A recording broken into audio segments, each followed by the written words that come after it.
이런 말이 있습니다. 은혜를 받은 흔적은 눈빛에서 드러나고 나타나고 상처를 받은 흔적과 티는 말투에서 흘러가고 알 수 있다라고 말합니다. 내 눈빛이 내 입술을 보면은 내가 주의 은혜와 주의 사랑을 받고 살아가고 있는지를 너무나 잘 알고 있습니다. 이 시간 한 번 더 기회 드리고 할 텐데요. 주의 사랑을 받은 자답게 옆에 계신 분과 마지막으로 축복했으면 좋겠습니다.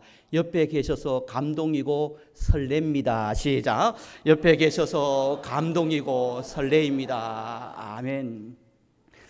다른 마음이 있어서 설레는 것이 아니라 하나님의 역사 기대를 생각하니까 감동이고 설레는 은혜가 있을 줄 믿습니다. 우리는 일상에서 흔적, 티를 쉽게 발견해요. 이럴 때 또 이런 경우에 티와 흔적을 발견합니다.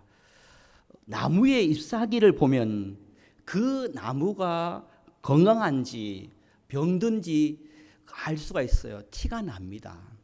또 자동차의 소리를 들으면 전문가가 아니더라 할지라도요, 그 소리를 들으면 티가 나요. 어디에 문제가 있는 것 같다라는 그런 티 흔적이 남게 됩니다. 또 우리가 함께 이렇게 고백하고 교제했지만 우리의 표정 그리고 우리의 말투를 보면요, 들어보면 그 성도님이, 그 사람이 지금 기쁜지 화가 나 있는지, 지금 영적인 상태가 어느 상태인지를 우리가 알 수가 있습니다. 집에 딱 들어가고요, 교회에 딱 들어가면요, 그 보이지 않는 공기를 딱 보면 집이 지금 평안한지, 교회가 평안한지, 그 교회에 딱 들어가서 찬양과 공기를 딱 보면은 알 수가 있어요. 우리 교회는 은혜가 넘치고 축복이 넘치고 하나님의 역사가 넘치는 교회일 줄 믿습니다. 느끼셨죠? 아멘입니다. 여러분, 마찬가지로 한 사람의 언어 그리고 한 사람의 태도, 삶의 모습 속에 저 성도님이 지금 하나님의 은혜 가운데 많은 사람들에게 지금 사랑을 받고 있구나라는 흔적, 티를 발견할 수가 있다는 것입니다. 신앙생활도 마찬가지예요. 사랑을 받은, 은혜를 알고 은혜를 받은 그런 티, 흔적, 그런 성도와 그리고 충분한 하나님의 은혜를 알지 못하고 하나님의 사랑을 받지 못한 성도는 분명히 차이가 있다는 것입니다.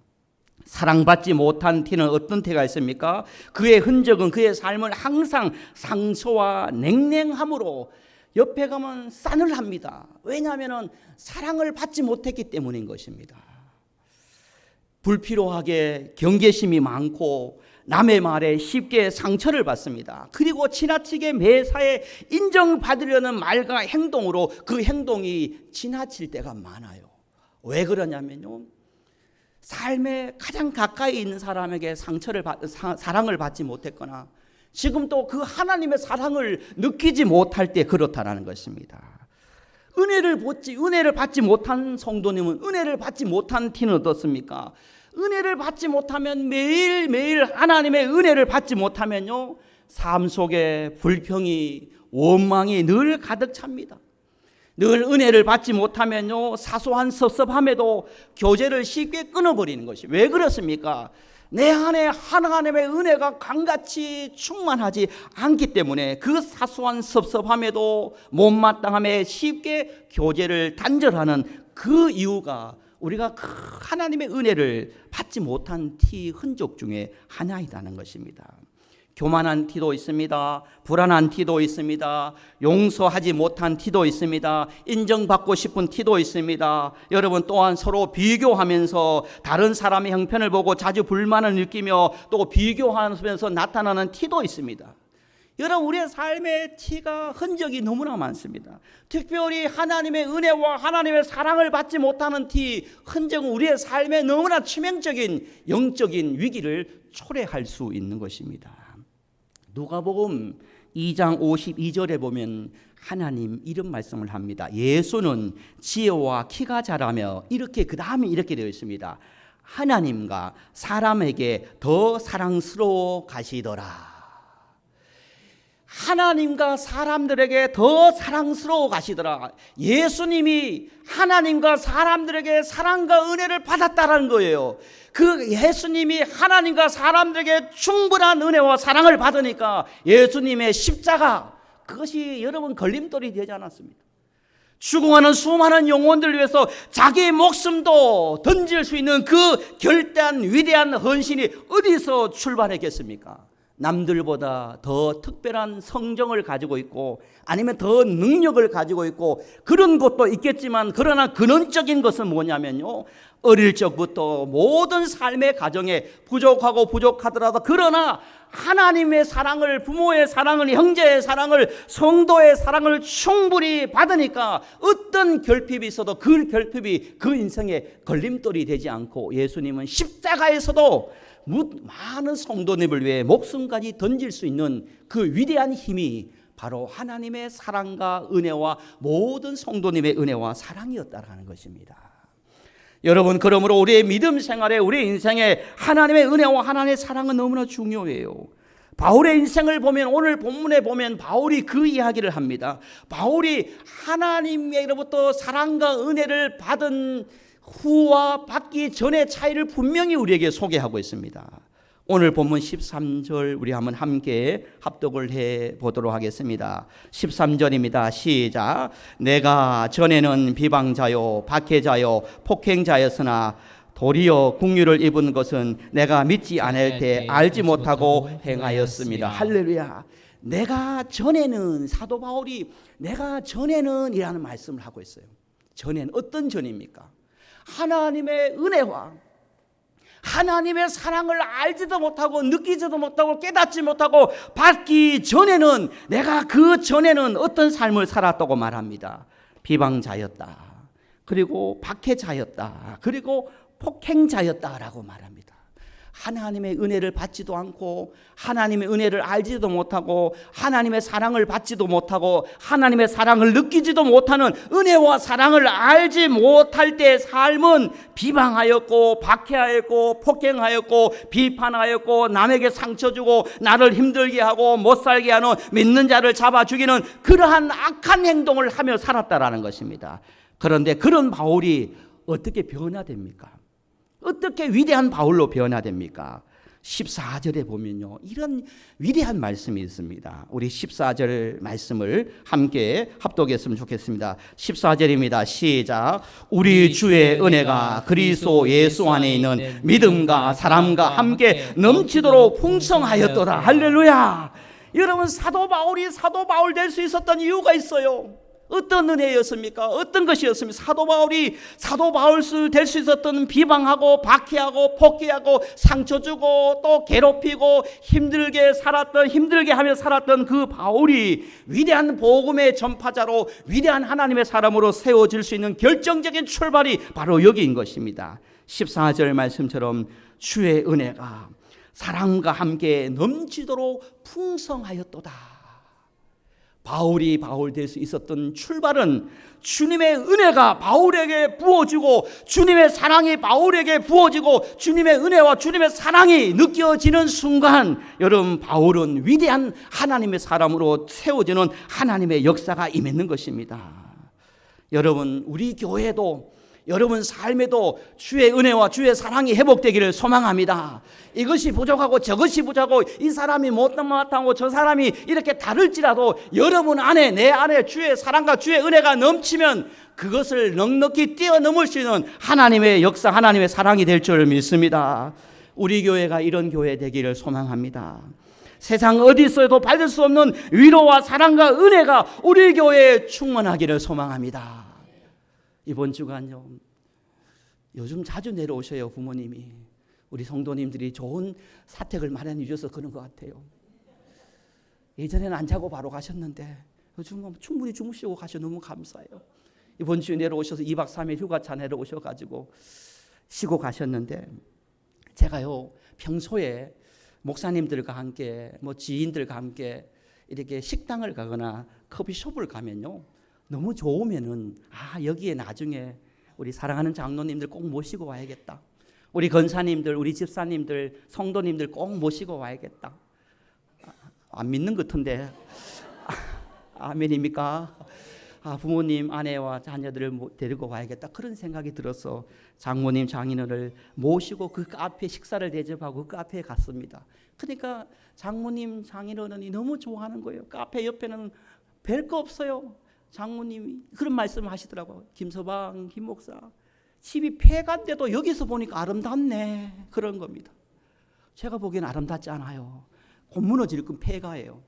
그리고 콩밭이 있어요. 한 200~300평 콩밭이 펼쳐지는데 저는 콩밭 하면은 힘들어요. 어릴 때 어머님에게 부모님에 끌려가지고 그 이 더위에 콩밭에 풀을 뽑았던 기억이 있기 때문에 콩밭이 싫어요.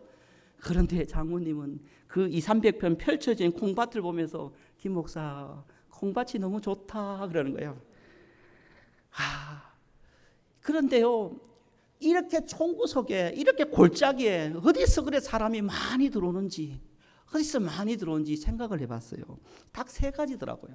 첫 번째는 그 꽃잎차들이 맛이 있어요. 꽃잎차들이 여러 가지 꽃잎차들이 너무나 맛이 있어요. 우주를 자연을 담은 것 같아요. 그리고 분위기가 너무 좋아요. 편안하게 좋아요.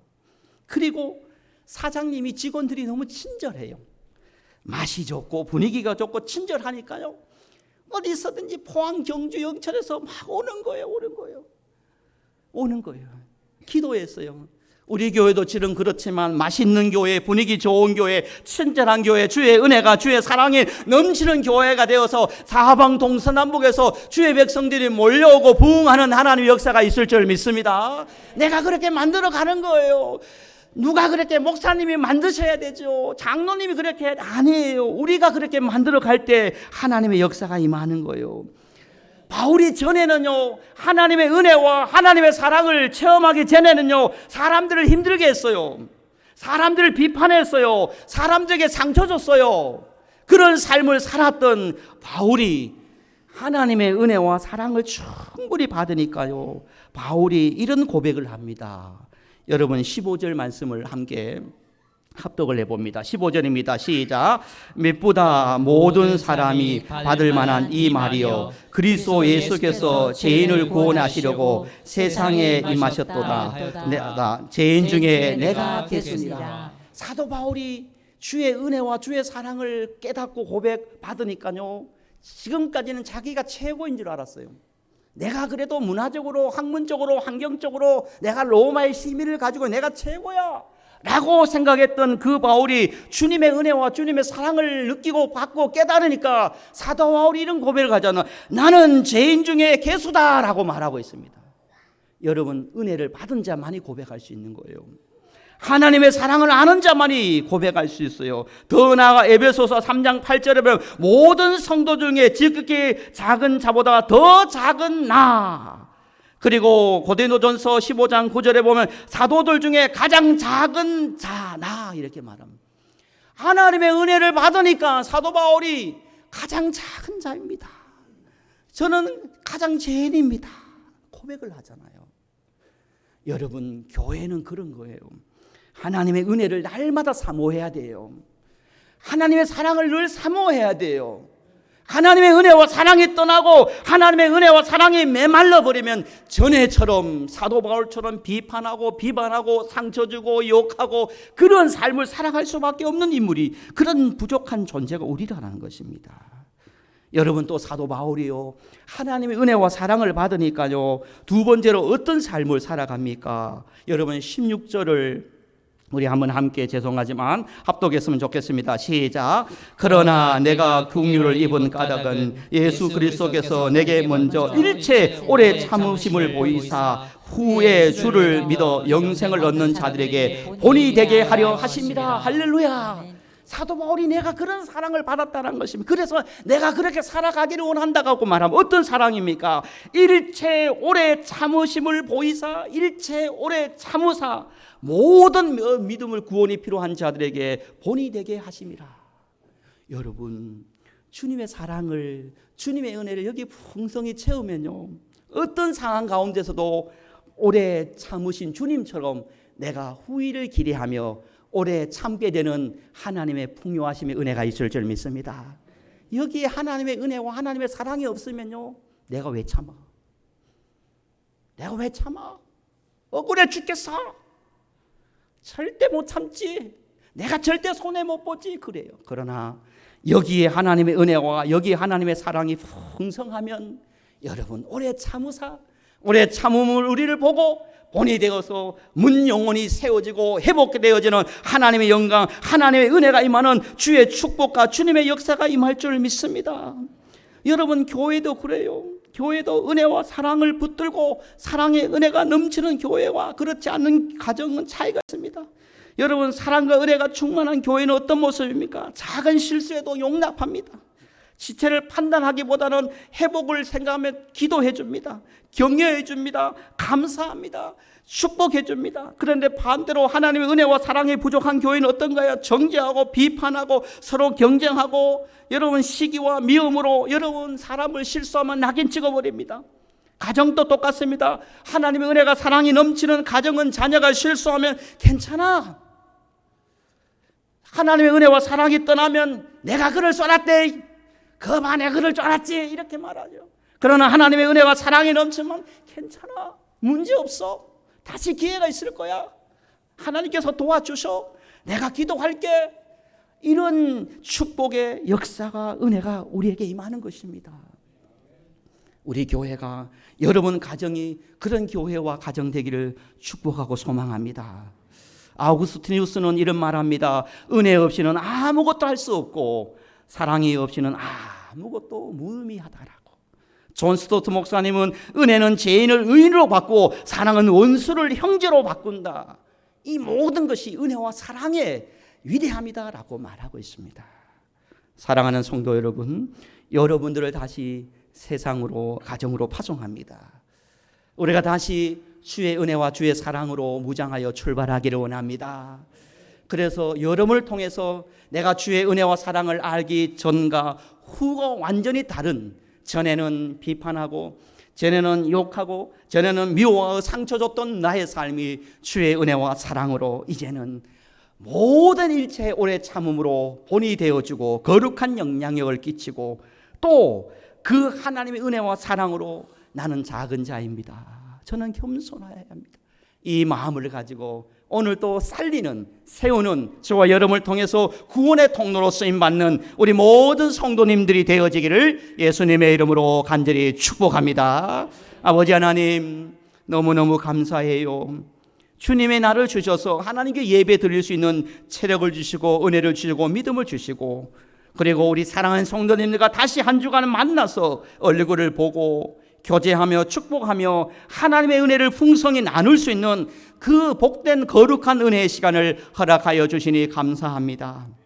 주님, 어떤 경우에도 우리의 마음과 입술과 생각을 지켜서 하나님의 은혜를 쏟아버리지 않게 하여 주옵소서. 더 많은 은혜를 사모하게 하여 주옵소서. 내가 십자가의 사랑을 죽을 수밖에 없는 우리가 하나님의 사랑으로 내가 얼마나 큰 사랑을 받았는지 알게 하여 주셔서 그 사랑과 은혜로 우리의 모든 삶에서 승리의 삶을 살게 하여 주시고 더 나아가 은혜와 사랑을 받은 자로서 교회와 가정과 우리 성도님들에게 우리 자녀들에게 우리 새가족들에게 우리 모든 주의 사랑과 은혜가 필요한 자들에게 내 기준으로 된다 안 된다 판단 결론 내지 말고 그럼에도 불구하고 우리 사랑하는 성도님들을 세상에서 받을 수 없는 그 인정과 사랑을 우리 오천 남부교회에서 여기에서 충분히 그 사랑과 은혜를 받게 하여 주옵소서. 사랑을 베풀고 은혜를 베풀고 또 은혜를 받고 은혜 사랑을 받고 서로 교통하며 우리가 건강한 믿음의 삶으로 살아갈 수 있는 우리 모두가 되어지도록 역사하여 주옵소서. 주님 감사합니다. 예수님의 이름으로 기도드리옵나이다. 아멘. 우리